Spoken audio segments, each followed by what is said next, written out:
frase que você falou, né? Encontre um propósito maior do que a sua dor, né? Que, óbvio, está em Jesus, está no propósito que Ele tem para aquela situação. Eu, há 12 anos atrás, quase 13, já tive um câncer. E nessa época do câncer, você passa por momentos difíceis, né? Mas eu me lembro que eu decidi naquela época, como em qualquer outra situação que a gente vai vivendo, mas naquela época que foi talvez a mais difícil, foram 2 anos de tratamento, passando por várias situações, mas eu me lembro que eu coloquei exatamente isso no meu coração. A minha pergunta não era por quê, era para quê, né? Para que Deus está permitindo isso? De que forma eu posso sair melhor dessa situação do que eu entraria? Eu vivi uma situação no hospital, quando eu fiz a cirurgia, na véspera de Natal, que minha pressão subiu e eu tive que ir para a UTI. O médico falou, olha, você já está bem, mas você vai precisar ir para a UTI agora e tal, por segurança, amanhã de manhã você vai para o quarto. Eu falei, se Deus está me mandando lá, um propósito Ele tem para isso. E passei a noite na UTI. No outro dia de manhã, eu não tinha nada que me identificava, né, como cristã nem nada. E 7 horas da manhã trocou o turno, a enfermeira chegou e falou assim, posso te fazer uma pergunta? Eu falei, pode. Ela falou, você é evangélica? Olha só. E eu falei assim, eu sou pastora. Faziam 4 dias que eu tinha sido ordenada pastora. Eu me arrepio de lembrar, porque foi a primeira vez que eu usei o título, vamos dizer assim, que eu disse para alguém, eu sou pastora.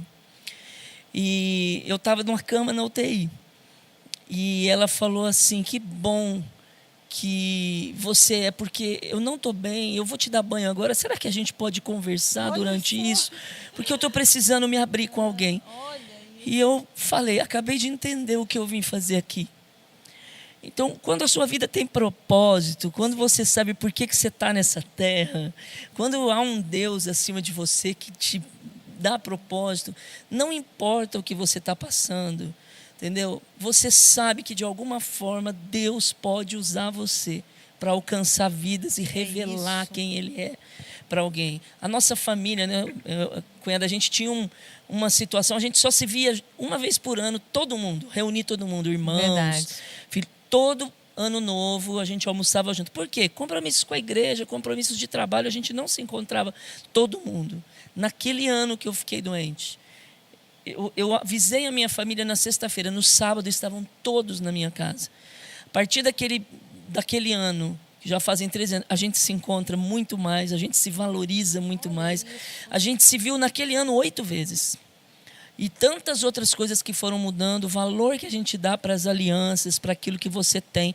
Eu decidi sair melhor daquela situação, ter um testemunho na minha mão e não uma dor, não uma mágoa, não um fardo para carregar. Sabe? Eu tenho Jesus, o que eu poderia ter de mais precioso. E eu continuo tendo Ele. Ele é suficiente para mim, mesmo que Ele não faça tudo do jeito que eu gostaria, né? Na minha visão. Sim, eu falo todo dia, a tua graça me basta. A graça do Senhor é suficiente para a minha vida. Eu tenho tudo que eu quero. Eu não tenho tudo que eu quero, mas eu tenho tudo que eu preciso.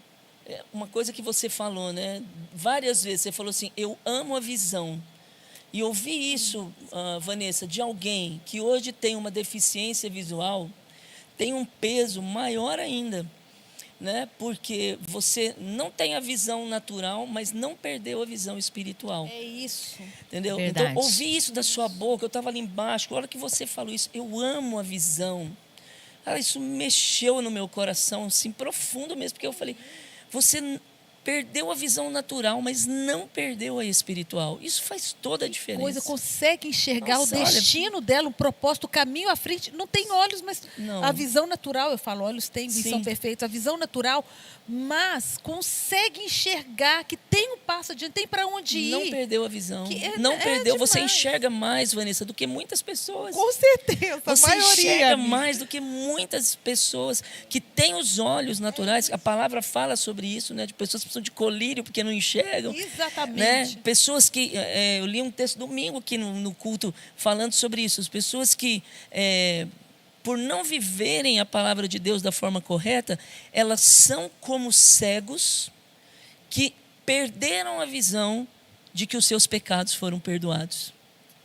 E você não perdeu.